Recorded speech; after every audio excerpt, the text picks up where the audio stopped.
নমস্কাৰ, সুপ্ৰভাত জনাইছোঁ পুনৰ এটা ভিডিঅ'লৈ। আজি আমি দশম শ্ৰেণীৰ বাস্তৱ সংখ্যাৰ যিটো চেপ্টাৰ তাৰে ষষ্ঠ ভাগটো লৈ আহিছোঁ। ইয়াতে আমি অপৰিমেয় সংখ্যাৰ বিষয়ে আলোচনা কৰিম। লগতে অপৰিমেয় সংখ্যা যিবিলাক আছিলে আমাৰ √2, √3, √5 এইবিলাক যে আছে আমাৰ অপৰিমেয় সংখ্যা, সেই অপৰিমেয় সংখ্যাবিলাক অপৰিমেয় কিয় হয় বা কেনেকৈ আমি অপৰিমেয় দেখাব পাৰোঁ সেই বিষয়ে আলোচনা কৰা হ'ব। তোমালোকে ভিডিঅ'টো শ্বেয়াৰ কৰিবা আৰু ভাল পালে লাইক কৰিবা আৰু চেনেলটো ছাবস্ক্ৰাইব কৰিবা। আহক আমি ভিডিঅ'টো আৰম্ভ কৰোঁ। তো আজি আমি যিটো বস্তুৰ বিষয়ে আলোচনা কৰিবলৈ গৈ আছোঁ সেই বস্তুটো হৈছে এটা গণিতৰ বহুত ইম্পৰ্টেণ্ট বস্তু। অপৰিমেয় সংখ্যাৰ বিষয়ে মেইনলি আমি আজি আলোচনা কৰিম। তো অপৰিমেয় সংখ্যা বুলি ক'লে আমি কোনবিলাকৰ কথা আছিল নিশ্চয় আমাৰ মনত আছে। √2 আছিল অপৰিমেয় সংখ্যা, √3 অপৰিমেয় সংখ্যা আছিল, √5 এইবিলাক আছিল আমাৰ কি অপৰিমেয় সংখ্যা আছিল। এতিয়া এই √2, √3 যিবিলাক অপৰিমেয় সংখ্যা আছিলে, অপৰিমেয় সংখ্যাবিলাকক আমি অপৰিমেয় সংখ্যা বুলি কেনেকৈ প্ৰুফ কৰিব পাৰি, কেনেকৈ প্ৰমাণ কৰিব পাৰি সেই বিষয়ে আলোচনা কৰিম। তাৰ আগতে আমি শিকি ল'ব লাগিব যে এই বস্তু √2, √3 অপৰিমেয় প্ৰমাণ কৰিবলৈ গণিতৰ আমি এটা পদ্ধতি ব্যৱহাৰ কৰিম। এই পদ্ধতিটোৰ নাম হৈছে নিশ্চয় দেখিবলৈ পাইছে, সেই পদ্ধতিটোৰ নাম হৈছে বিৰুদ্ধাচৰণ পদ্ধতি বুলি কোৱা হয়। তাই প্ৰুফ বাই কণ্ট্ৰাডিক্টৰী মানে বিৰুদ্ধাচৰণ পদ্ধতি মেইন কি? বিৰুদ্ধাচৰণ পদ্ধতিৰ মূল কথা তিনিটা। এই তিনিটা কথা মই অলৰেডি দেখাই দিছোঁ। যে ইয়াতে প্ৰথম কথাটো হৈছে কি যে যিটো উক্তি দিয়া থাকে সেইটোক মিছা বুলি ধৰি লোৱা হয় বা অসত্য বুলি ধৰি লোৱা, যিটো ষ্টেটমেণ্ট আমাক দিয়া থাকিব হয় না। ছাপ'জ √2 অপৰিমেয় বুলি আমি দেখুৱাব লাগে, দেখুওৱা যে √2 অপৰিমেয়। সেই ষ্টেটমেণ্টটো আমি কি কৰিলোঁ উল্টাকৈ ধৰিম, মানে মিছা বুলি ধৰি ল'ম। মিছা বুলি ধৰি ল'লে কি হ'ব যে √2 কি হ'ব, ছাপ'জ √2 পৰিমেয়, ছাপ'জ √2 পৰিমেয় বুলি আমি ধৰি লওঁ। তাৰমানে আমি উক্তিটো মিছা বুলি বা অসত্য বুলি ধৰি লওঁ। যে উক্তিটো মিছা বুলি ধৰি লোৱাৰ পিছত এটা প্ৰক্ৰিয়াৰ মাজেৰে গৈ সেই উক্তিটোক পুনৰ মিছা বুলি প্ৰমাণ কৰিম। মিছা বুলি ধৰি লোৱা উক্তিটোক আমি পুনৰ মিছা বুলি প্ৰমাণ কৰিম। গতিকে যদি যিটো উক্তি আমি ধৰি লৈছোঁ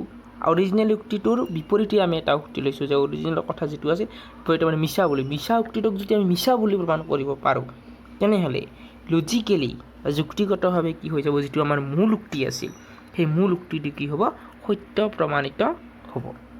আৰু সেইটো হৈছে বিৰুদ্ধাচৰণ পদ্ধতিৰ মূল নীতি। তাৰমানে এতিয়া কি কৰিব লাগে, উক্তিটোক মিছা বুলি, ছাপ'জ √2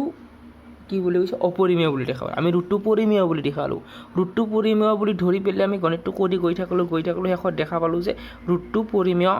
যিটো উক্তি সেই উক্তিটো একচুৱেলি আচলতে কি মিছা। যদি মিছা হয় তেনেহ'লে অৰিজিনেল কি উক্তি আছিল যে √2 অপৰিমেয়, সেই উক্তিটো কি হৈ যাব, সঁচা হৈ যাব। সেইটো হৈছে মূল কথা। অ'কে, এতিয়া আমি প্ৰমাণ কৰিবলৈ যাম কি যে √2 পৰিমেয় হয় নে নহয়, পৰিমেয় নে অপৰিমেয়, সেইটো প্ৰমাণ কৰিবলৈ যাম। তাৰ আগতে আমি এটা উপবাদ্য শিকি ল'ব লাগিব। সেই উপবাদ্যটো হৈছে কি, উপবাদ্য 1.3 আছে কিতাপত দিয়া মতে। সেই উপবাদ্যটো হৈছে কি যে ধৰা পি এটা মৌলিক সংখ্যা, যদি পি এ এ স্কুৱেৰক হৰণ কৰে তেন্তে পি এ একো হৰণ কৰিব য'ত এ এটা যোগাত্মক অখণ্ড সংখ্যা। চিম্পল কেছ যে পি এটা মৌলিক সংখ্যা, ছাপ'জ মৌলিক সংখ্যা ছাপ'জ ধৰি ল'লোঁ 2, ছাপ'জ ধৰি ল'লোঁ 2,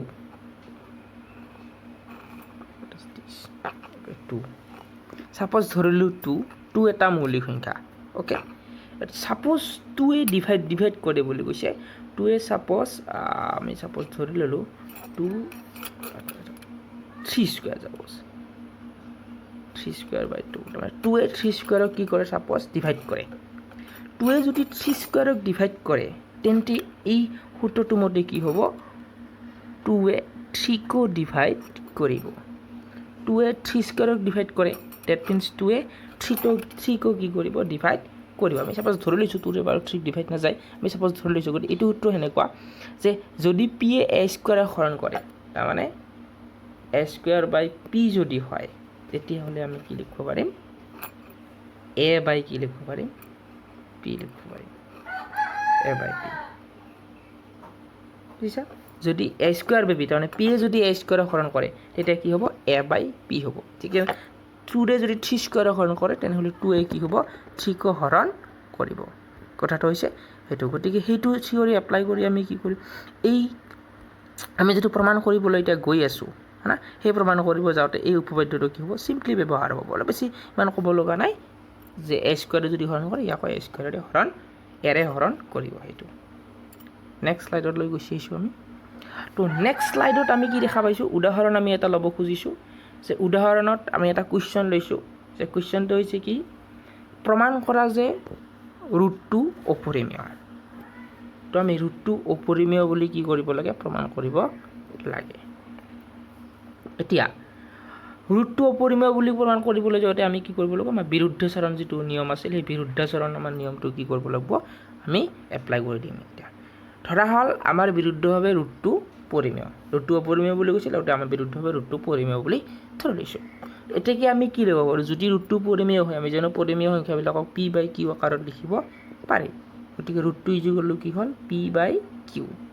য'ত পি আৰু কিউ সহমৌলিক লগতে এটা কথা আৰু লিখি দিব পাৰা পি আৰু কিউ সহমৌলিক লগতে কি অখণ্ড সংখ্যা ইয়াতে আখৰ ঠিক নহ'ব জাষ্ট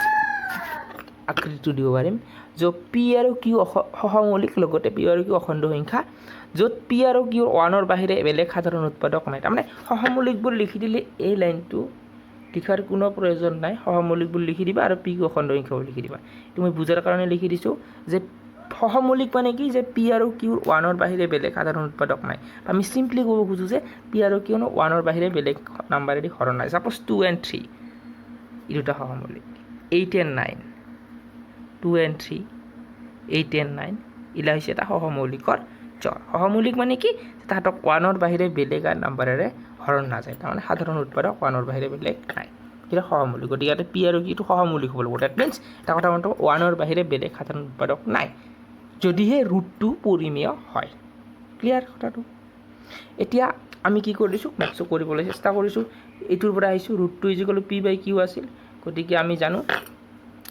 কিউটো যিটো তলত আছে গতিকে ৰুটটোৰ লগত পূৰণ হ'ব ৰুটটো into Q equal to P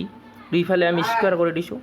ইয়াতে দুইফালে 2 কিউটো স্কুৱাৰ কৰি দিছোঁ পিটো স্কুৱাৰ কৰি দিছোঁ স্কুৱাৰ কৰি দিলে এতিয়া কি হ'ব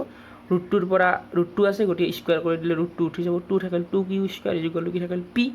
next means Q square equal to দুইফালে ডিভাইড হৈ আছে পি স্কুৱাৰ বাই 2 পালোঁ পি স্কুৱাৰ বাই আমি কি পালোঁ 2 পালোঁ এতিয়া কি লিখি দিম আমি এক minute What is this? Slide कहाँ गई? एक मिनिट slide খন উল্টা পাল্টা হৈছে তো এতিয়া নেক্সট কি হৈ যাব যে এবাৰ আমি আগৰটোত কি পালোঁ আগৰ বস্তুটো এইটো ইয়াৰ পৰা আহি যাব এইটো হৈছে এক নম্বৰ 1 মাৰ্কৰ ওকে এইটো হৈছে আমাৰ এক নম্বৰ ইকুৱেশ্যন হয় না তো এক নম্বৰ ইকুৱেশ্যনৰ পৰা আমি নেক্সট স্লাইডত গ'লে কি পাই আছোঁ যে যিহেতু 2a p স্কুৱাৰক হৰণ কৰে গতিকে 2a পিক হৰণ কৰিব আমি আগতে উপপাদ্য এটা স্কুৱাৰটো কৰে যদি ছিংগলটো কৰিব 2a p স্কুৱাৰক হৰণ কৰে গতিকে 2a কি কৰিব 2a p স্কুৱাৰক হৰণ কৰে এইটো p স্কুৱাৰ বাই 2 আছে গতিকে 2a p স্কুৱাৰক কি কৰে হৰণ কৰে যদি 2a p স্কুৱাৰক হৰণ কৰে তেতিয়া 2a p কো হৰণ কৰিব আৰু যদি 2ৰে যদি p হৰণ যায় তেতিয়া আমি অবিয়াছলি লিখিব পাৰোঁ কি লিখিব পাৰোঁ যে 2 হৈছে p ৰ এটা কি উৎপাদক 2 p ৰ কি লিখিব পাৰোঁ আমি উৎপাদক বুলি এটা লিখিব পাৰোঁ মনত ৰাখিবা আমি এক নম্বৰ ইকুৱেশ্যনৰ পৰা কি পালোঁ যে 2 p ৰ এটা উৎপাদক হিচাপে পালোঁ যদি 2 p ৰ এটা উৎপাদক হয় বা 2ৰে p হৰণ যায় তেতিয়া আমি কি লিখিব পাৰিম next 2 by p equal to কিবা এটা আমি ভেলু পাম সেইটো ভেলু কি পাইছোঁ যেনিবা c পাইছোঁ তো ইমপ্লাইজ ইয়াৰ পৰা p ইকুৱেল টু কিমান হ'ব 2c গমটো পাইছা p by 2 equal to c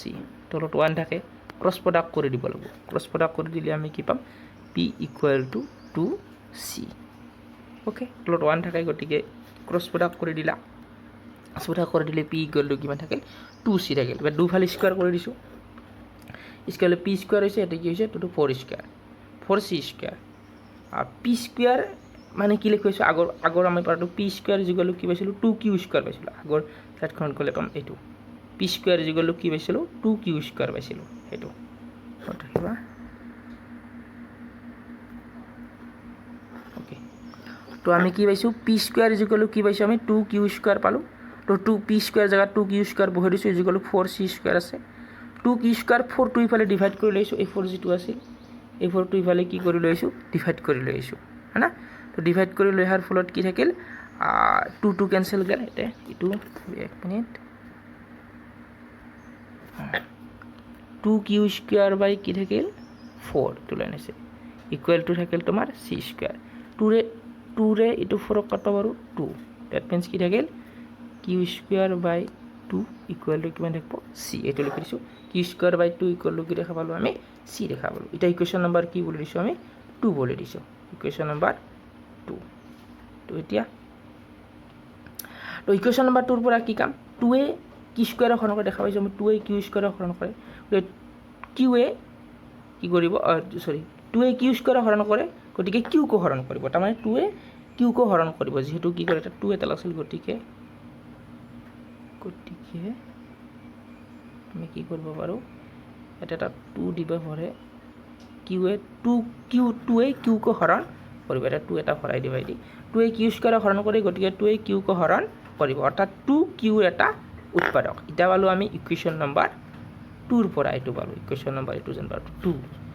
আগত আমি কি পাইছিলো সরি ইয়াতে আছে এটো বস্তু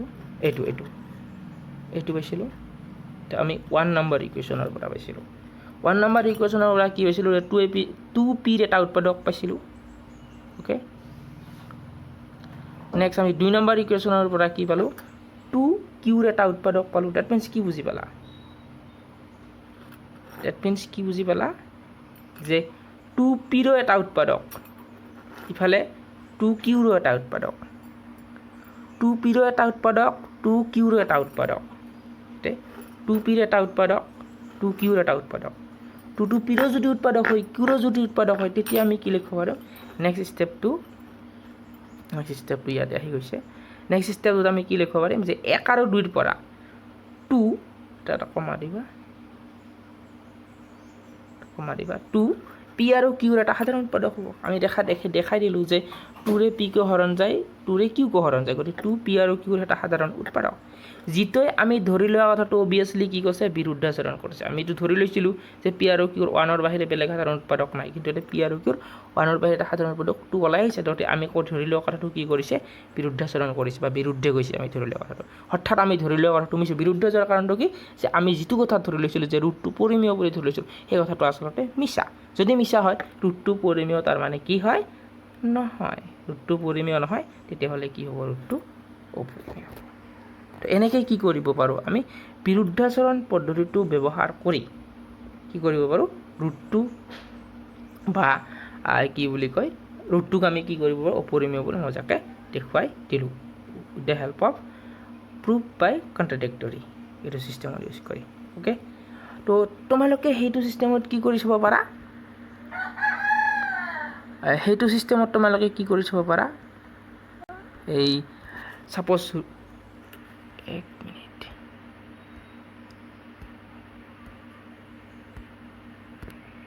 क्या हुआ 1 মিনিট হেইটো সিস্টেমত তোমালোকে কি কৰি চাব পাৰা ঘৰত কৰি চাব পাৰা √3 অপৰিমেয় বুলি দেখুৱা √5 অপৰিমেয় বুলি লিখা সেম স্টেপ হ'ব এইটো নিচিনা √2 ৰ জাগাত কি দিব লাগিব যেটো √2 আছে √2 ৰ জাগাত তোমালোকে √3 হ'ব আৰু কি হনা তো দেখ প্ৰমাণ কৰা যে √3 অপৰিমেয় তে √2 আছে √2 ৰ জাগাত √3 হ'ব প্ৰমাণ কৰা যে √5 অপৰিমেয় গতিকে √2 যেনেকৈ কৰিছো সেম প্ৰসেস ইউজ কৰি আমি কি কৰিব পাৰো √3 বা √5 আমি কি কৰি দেখাব পাৰো √3 বা √5 ক আমি কি বুলি কৰিব পাৰো পৰিমেয় বুলি দেখাব পাৰো okay something forward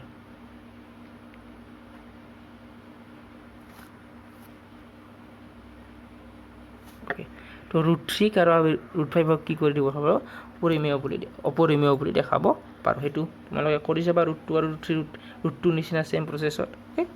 তো এতিয়া আমি কি কৰো এটা কুৱেশ্চন আমি কৰিবলৈ চেষ্টা কৰো √2 √3 কিটা পাৰিবা হেকিটা হোৱাৰ পিছত আমি বাকি যিবিলাক তাৰ অনুষংগিক যে মানে আমাৰ যিবিলাক কেতিয়াবা যোগ হৈ থাকব এটা অপৰিমেয় কেতিয়াবা পূৰণ হৈ থাকব এতিয়া হৰণ হৈ থাকব এটা অপৰিমেয় কাটো হেবিলাক কৰিবলৈ আমাৰ সহজ হ'ব যেতিয়া √2 √3 আমি অপৰিমেয় বুলি ভাবিলাম সাপোজ তেনেকুৱা এটা কুৱেশ্চন ধৰি লৈছো যে দেখুৱা যে 3 √2 অপৰিমেয় এটা এক্সাম্পলত আছে কুৱেশ্চনটো একেন আমি প্ৰসেসটো ইউজ কৰিম যে ধৰা হল আমাৰ বিৰুদ্ধভাৱে 3 √2 পৰিমেয় পৰিমেয় বুলি ধৰিছোঁ গতিকে যদিহে এতেকে চিনৰ ঠাইত তোমালোকে এইটো দিব পাৰা এনেকৈ তিনিটা ফুট এতেকে 3√t = p/q জানো কাৰণ পৰিমেয় সংখ্যাৰ এটা p/q আকাৰত প্ৰকাশ কৰিব পাৰি তো p/q আকাৰত প্ৰকাশ কৰিলোঁ 3√2 = p/q ওকে যদি বুজাত অসুবিধা হৈছে 3√2 = p/q ওকে য'ত p q অখণ্ড সংখ্যাৰ সহমৌলিক এইটো আমি যে p q ৰণৰ বাহিৰে বেলেগ এটা উৎপাদক নাই তো ইমপ্লাইজ আমি কি লিখিব পাৰোঁ 3/√2 নহয়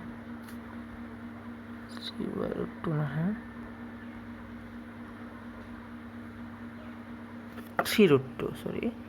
= p/q ওকে তো ইয়াৰ পৰা √2 ইয়াৰে থাকিল 3 ইফালে মাল্টিপ্লাই আছে ইফালে গ'লে ডিভাইড হ'ব তো ইকুৱেল টু আমি কি লিখিব পাৰোঁ p/3q লিখিব পাৰোঁ এইটো লিখি দিছোঁ p/q লিখি দিছোঁ 3q এতিয়া কণ্ডিশ্যনটো চোৱা তুমি চোৱা p চোৱা 3 চোৱা q চোৱা 3pq অখণ্ড সংখ্যা যদি 3pq অখণ্ড সংখ্যা তেতিয়াহ'লে p/3q এই p/3qটো এটা কি হ'ব পৰিমেয় সংখ্যা হ'ব গতিকে p/3q যদি পৰিমেয় সংখ্যা হয় ইয়াৰ মাজত ইকুৱেল চিন আছে ইকুৱেল √2 আছে গতিকে 3/pq যদি পৰিমেয় হয় √2ও পৰিমেয় হ'ব লাগিব যিটো একেবাৰে অসম্ভৱ সেইটো কেতিয়াও হ'ব নোৱাৰে √2টো পৰিমেয় হ'বই নোৱাৰে √2 অপৰিমেয় বুলি অলৰেডি আমি দেখালোঁ গতিকে আমি ধৰি লোৱা কথাটো কি হ'ল এগেইন আমি ধৰি লোৱা কথাটো কি হৈ গ'ল মিছা হৈ গ'ল গতিকে আমি কি ধৰি লৈছিলোঁ যে 3√2 পৰিমেয় বুলি ধৰি সেই কথাটো মিছা হ'ল সেই কথাটো যদি মিছা হ'ল সঁচা কথাটো কি যে 3√2 পৰিমেয় নহয় অপৰিমেয় তেনেকৈ আমি কি কৰিব পাৰোঁ বিৰুদ্ধচাৰণ পদ্ধতি অৱলম্বন কৰি না আমি যিকোনো কি কৰিব পাৰোঁ পৰিমেয় বা অপৰিমেয় দেখাব পাৰোঁ বিৰুদ্ধচাৰণ পদ্ধতি ব্যৱহাৰ কৰি আমি বিৰুদ্ধে ধৰি ল'ম তাৰপিছত বিৰুদ্ধে ধৰিলে আমি প্ৰচেছত গম তাৰপিছত আমি প্ৰচেছত গৈ দেখা পালোঁ যে কথাটো আচলতে সঁচা নহয় কথাটো মিছা কথাটো মিছা মানে 3√2 পৰিমেয় নহয় মানে কি হ'ব ই অপৰিমেয় হ'ব হৈছে তো এইখিনিয়ে